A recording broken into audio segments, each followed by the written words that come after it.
Pour la troisième lune, également appelée cheval de mer, la lune du frêne pleureur, pour les natifs nés entre le 18 février et le 15 mars. L'ambition est leur mot-clé. L'arbre sacré a une allure à la fois vigoureuse et délicate. Il est particulièrement en beauté à la fin de l'hiver, quand dans le gris cendré de ses rameaux sortent des bourgeons de velours noir bleuté.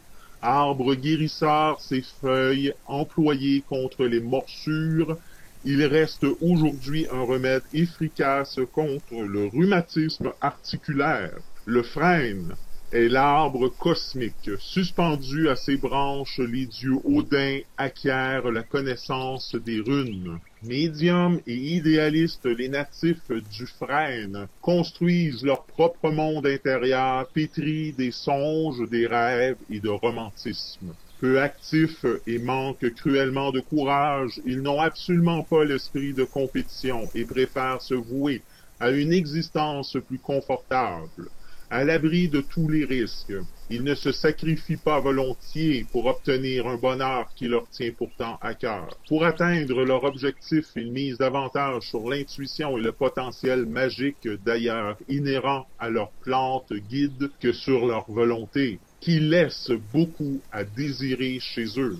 Sages et pensifs, depuis leur plus tendre enfance, ils savent puiser en eux la solution apte à résoudre chaque problème, en entrant en communication directe avec l'infini. Dociles et souples dans leur intention comme dans leurs sentiments, ils aiment tendrement mais jamais trop longtemps. Courtisés pour être courtisés, voilà le jeu subtil, sensuel et léger auquel ils succombent pour de brèves parenthèses de douce folie. La légendaire réserve du frêne, qu'elle soit signe de timidité ou d'indifférence, masque mal un grand appétit de plaisir. Cette froideur apparence ne serait même rien d'autre qu'une subtile stratégie pour dissimuler des ardeurs débordantes, amis, voisins et jusqu'à la famille partagée entre la fascination et l'inquiétude, ne savant pas toujours sur quel pied danser. Pour certains, le frêle est quelqu'un qui a avalé son parapluie, empoté, guidé et maniéré, au choix. Pour d'autres, c'est le quasi-obsédé. Quoi qu'on pense de lui, il faut reconnaître que le frêle alors est la manière de séduire.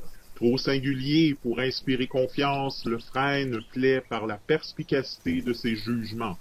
Loin des idées reçues, il a ainsi des amis fidèles, mais lui est moins sûr.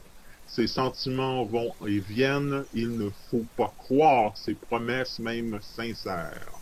Subtil, aimable, bien élevé, est-ce en raison de ses humeurs changeantes qu'il a toujours l'air de se tenir là, tangente à la première occasion.